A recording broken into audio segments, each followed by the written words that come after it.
नमस्कार दोस्तों, मैं हूं के चौधरी बाबू हरनाथ सिंह सिसोदिया विद्यापीठ इंटर कॉलेज बाराबंकी से।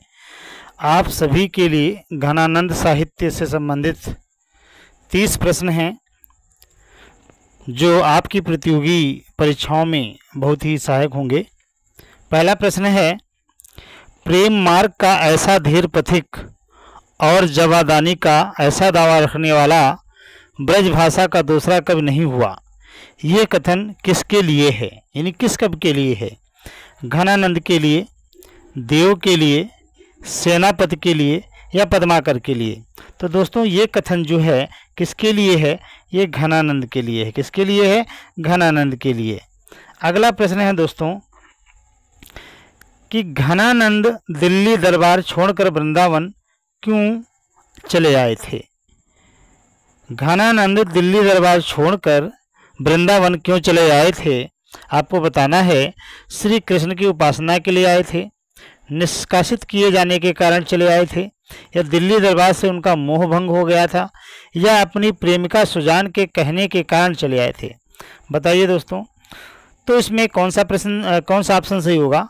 पहला ऑप्शन इसमें सही होगा कि श्री कृष्ण जी की उपासना के लिए, या निष्कासित किए जाने के कारण, या दिल्ली दरबार से उनका मोह भंग हो गया था, या अपनी प्रेमिका सुजान के कहने के कारण। बताइए। तो इसमें सही होगा दोस्तों ना पहला, ना तीसरा, ना चौथा। कौन सा? दूसरा ऑप्शन सही होगा। कौन सा? दूसरा ऑप्शन सही होगा इसमें। अगला प्रश्न है भैया कि घनानंद की प्रेम की कसौटी क्या है? घनानंद की प्रेम की कसौटी क्या है? आपको बताना है। संयोग है, वात्सल्य है, विरह है, या विभत्स है? तो दोस्तों इसमें कौन सा होगा? सही होगा जो होगा विरह। कौन सा? विरह प्रेम की कसौटी है घनानंद जी की। पर का जहीं देह कधारे फिरो, परजन्य जथारत होए दर्शों में। परजन्य का अर्थ क्या है? जल, बादल, पृथ्वी या इंद्र? बताना है आपको। इसमें परजन्य का क्या अर्थ है? तो परजन्य का अर्थ जो इसमें होगा दोस्तों वो होगा बादल। दूसरा ऑप्शन भैया इसमें, दूसरा ऑप्शन आपका सही है। कौन सा? बादल। दूसरा ऑप्शन सही है।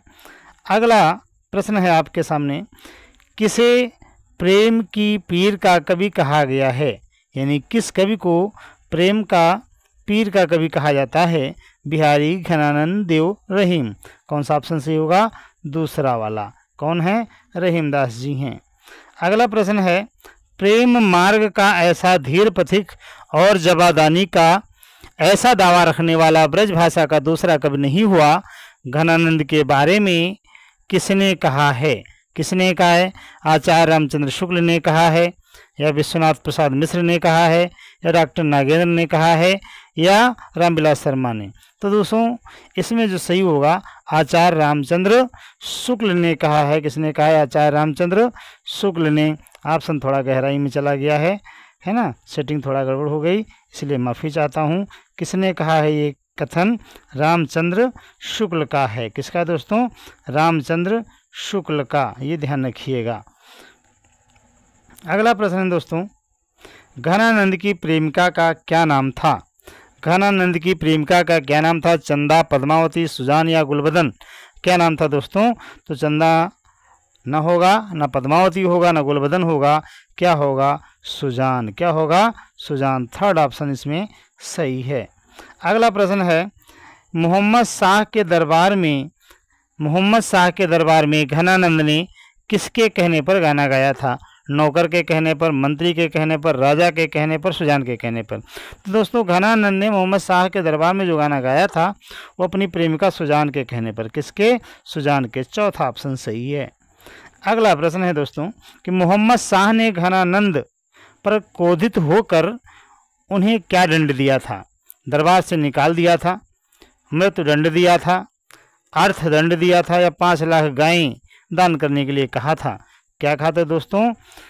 तो ना मृत्युदंड दिया, न गायें मांगी, ना अर्थदंड दिया।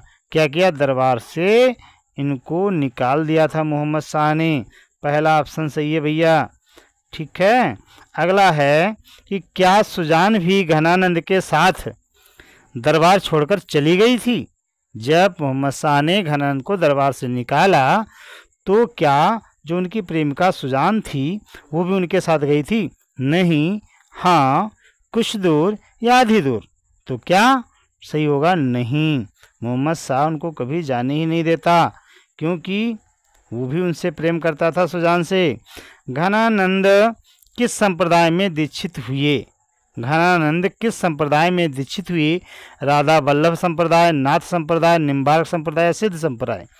तो दोस्तों इसमें कौन सा ऑप्शन सही होगा? तीसरा ऑप्शन सही होगा, यानी निम्बार्क संप्रदाय में जो है घनानंद जी दीक्षित हुए थे।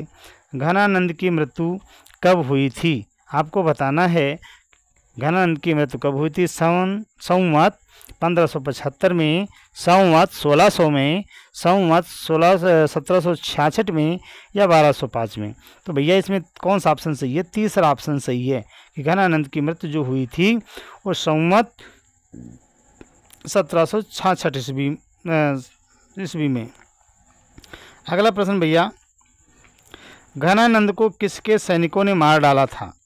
औरंगजेब के, तानसेन के, अकबर के या नादिर शाह के? तो घनानंद को मारने वाले जो सैनिक थे वो किसके थे? आपको बताना है। तो कौन सा ऑप्शन सही होगा? इसमें चौथा ऑप्शन सही होगा। कौन सा? चौथा ऑप्शन। घनानंद को मारा था नादिर शाह के सैनिकों ने। अगला प्रश्न है, अधर लगे हैं आन करी के पयान प्राण, इस पंक्ति को घनानंद ने कब कहा था? मरते समय, सोते समय, विवाह के समय, सजा के समय? कब कहा था दोस्तों? मरते समय। ये पंक्ति कब घनानंद कही थी? जब वो मर रहे थे, मृत्यु को प्राप्त हो रहे थे। सुजान सागर किसकी रचना है? दूल्हा की, घनानंद की, देव की या फिर पद्माकर की? तो किसकी है? घनानंद की है ये। कौन? सुजान सागर। अगला प्रश्न है, विरह लीला किसकी रचना है? भूषण की, वेणी माधव की, घनानंद की या दूल्हा की? किसकी है? विरह लीला घनानंद की है। तीसरा ऑप्शन सही है। अगला प्रश्न है, कोक सागर यानी कोकसार किसकी रचना है? रसलीन की, मतिराम की, देव की, घनानंद की? तो किसकी है? घनानंद की है। दोस्तों थोड़ा स्पीड में चलेंगे क्योंकि जो है 10 मिनट के अंदर इसको ख़त्म करना है। रस केली वल्ली किसकी रचना है? देव, घनानंद, रसलीन, मतिराम? कौन सा ऑप्शन सही होगा? दूसरा। कौन सा? दूसरा ऑप्शन सही होगा, घनानंद। अगला प्रश्न है दोस्तों, लोग हैं लाग कवित्त बनावत, मोहितो मोरे कवित्त बनावत, किस कवि की रचना है ये पंक्ति किस कवि की है? घनानंद की, बेनी माधव की, भूषण की या दूल्हा की? दोस्तों ये घनानंद की है। किसकी है? घनानंद की। पहला ऑप्शन मित्रों इसमें सही है। अगला प्रश्न है, घनानंद किस प्रकार के कवि हैं?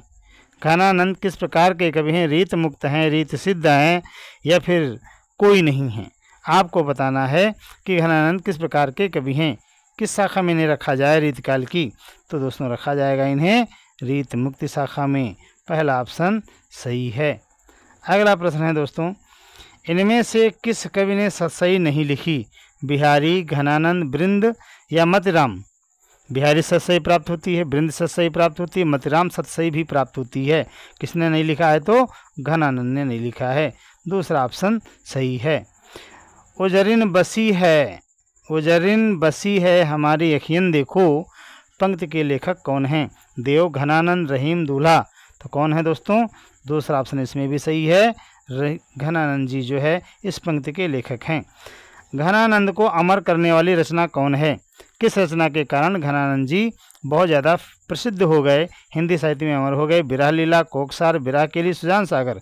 तो दोस्तों इसमें कौन सा ऑप्शन सही होगा? चौथा वाला, सुजान सागर के कारण जो है घनानंद हिंदी साहित्य में अमर हो गए थे।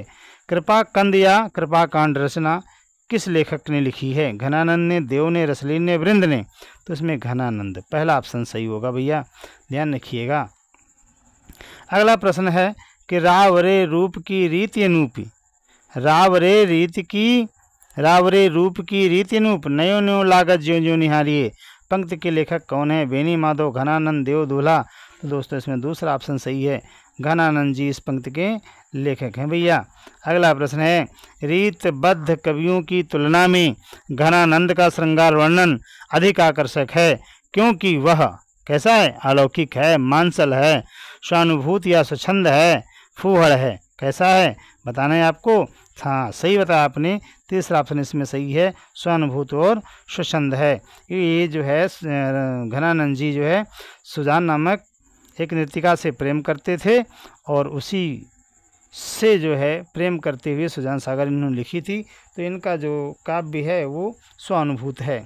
ये साक्षात रस मूर्ति और ब्रज भाषा के प्रधान स्तंभों में हैं। घनानंद के लिए यह पंक्ति किसने कही है? घनानंद के लिए यह पंक्ति किसने कही आपको बताना है। इसमें भी ऑप्शन एक इधर उधर चला गया है दोस्तों, तो आपको हम पढ़ के बता रहे हैं।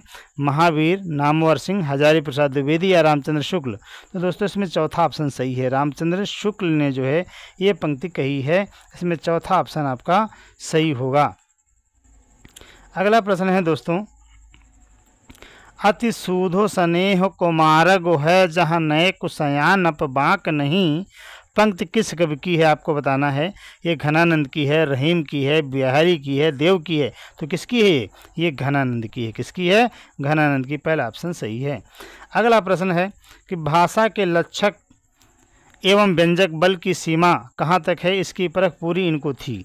आचार्य शुक्ल ने ये कथन किसके लिए कहा है? तो ये कथन कहा है किसके लिए? घनानंद के लिए। किसके लिए कहा है? घनानंद के लिए। दूसरा ऑप्शन इसमें दोस्तों सही है। अगला प्रश्न है कि घनानंद की कितनी रचनाएं प्राप्त होती हैं? घनानंद की कितनी रचनाएं प्राप्त होती हैं भैया आपको बताना है कि घनानंद की कितनी रचनाएं प्राप्त होती हैं, ये बताना है। 9, 5, 10 या फिर 12 कितनी प्राप्त होती हैं आपको बताना है। जल्दी बताइए भाई, आपका जो ऑप्शन है वो सही जा रहा है ज़्यादातर। कौन सा? पांचवा, यानी 2 है ना। 5 रचनाएं घनानंद की प्राप्त होती हैं। दूसरा ऑप्शन सही है। ये लास्ट क्वेश्चन था दोस्तों। मेरे चैनल को सब्सक्राइब, लाइक और फॉलो भैया ज़रूर करिए।